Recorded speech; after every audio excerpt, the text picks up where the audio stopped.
নমস্কার সকলকে। আজকে নিয়ে এসেছি কাতলা মাছের একটি পুরনো রেসিপি, ক্ষীরোদ কাতলা। তো দেখা যাক এটা কীভাবে বানানো যায়। প্রথমে কড়াইতে অল্প সর্ষের তেল গরম করে তার সাথে দিয়ে দিলাম একটু বাটার।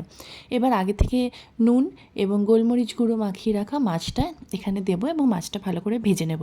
আচ্ছা, এই রান্নাটায় আমরা হলুদের ব্যবহার করব না, তাই মাছটাকে আমি নুন এবং গোটা গোলমরিচ একটু থেতো করে তার সাথে সেই দিয়ে ম্যারিনেট করে রেখেছিলাম। আর তেলের সাথে অবশ্যই ঘি বা সামান্য বাটার ব্যবহার করতে হবে মাছ ভাজার সময়। আর একদম রান্নাটা হয়ে যাওয়ার লাস্টে ব্যবহার হবে আবারও একটু সামান্য ঘি বা বাটার।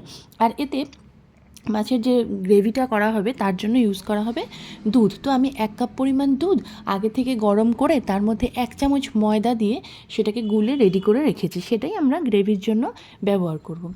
আমি এখানে টোটাল 4 পিস মাছের এই ক্ষীরোদ কাতলার রেসিপিটা করছি। তো আমি মাছগুলো একে একে ভেজে নিয়েছি।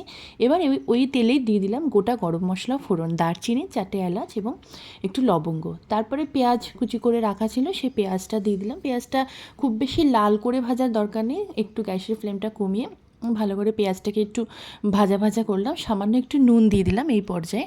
এবার পেঁয়াজটা যখন ভাজা হয়ে যাবে, এখানে আদা রসুন বা আর এইসবের কোনো প্রয়োজন নেই।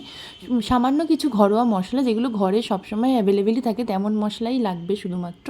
আমি একটু সামান্য কাশ্মীরি মির্চ পাউডার দিলাম, হলুদের ব্যবহার তো হবে না, কাশ্মীরি মির্চ পাউডার আর দুধের সাথে মিশিয়ে খুব সুন্দর একটা কালার আসবে। আর তারপরে দিয়ে দিলাম ছোটো চামচের 1 চামচ জিরে গুঁড়ো। এই জিরে গুঁড়োটা আমি ঘরেতেই বানানো, এবং ছোটো চামচের 1 চামচ ধনে গুঁড়ো। তারপরে দিয়ে দিলাম একটু টমেটো কুচি। এবার এই মশলাটার সাথে পেঁয়াজ ভাজা সব কিছু একসাথে ভালো করে কষিয়ে নিচ্ছি। এই মশলাটা খুব ভালো করে কষাতে হবে, যেরকম আমরা অন্য রান্নার ক্ষেত্রেও কষিয়ে থাকি। এরপরে দিয়ে দিলাম সামান্য একটু চিনি, টেস্টটাকে ব্যালেন্স করার জন্য। তারপরে আমি এই যে দুধটা বলেছিলাম, যে দুধটা গরম করে তার মধ্যে ময়দা দিয়ে ওটাকে গুলে রেখে দিয়েছি যাতে ঘন হয়, সেই দুধটাই এখানে ঢেলে দিলাম। এটাই আমাদের গ্রেভি। এবার এটা একটু ফুটে উঠবে, সেই অপেক্ষা করব। তারপরে ভাজা মাছগুলো দিয়ে দেবো। এবং এই যে এখানে আমরা দেখতে পাচ্ছি যে গ্রেভিটা ফুটে উঠেছে, এবং যেহেতু ময়দা গুলেছিলাম তাই এটা বেশ ঘনই হয়ে গেছে। এবারে ভেজে রাখা মাছগুলো দিয়ে দিলাম। মাছগুলো দিয়ে দেওয়ার পর আর সামান্য একটু 2-3 মিনিট ফুটলেই আমাদের রান্না তো রেডিই প্রায়। লাস্টে আর দুটো জিনিস অ্যাড করব। এক হচ্ছে একটু গোলমরিচের গুঁড়ো। আমি যেহেতু গোটা গোলমরিচ ইউজ করি, তো সেটা থেতো করে সেটা একটু উপর থেকে ছড়িয়ে দিলাম। আর সামান্য একটু ঘি বা বাটার অ্যাড করব, ব্যাস। তারপরে ঢাকা দিয়ে দিলেই রান্না কিন্তু আমাদের রেডি। একঘেয়ে কাতলা মাছের ঝোল বা মাছের কালিয়া এইসব খেতে খেতে যদি একঘেয়ে লাগে, তখন এইরকম ক্ষীরোদ কাতলার রেসিপি বানিয়ে নিলে বেশ ভালোই লাগবে।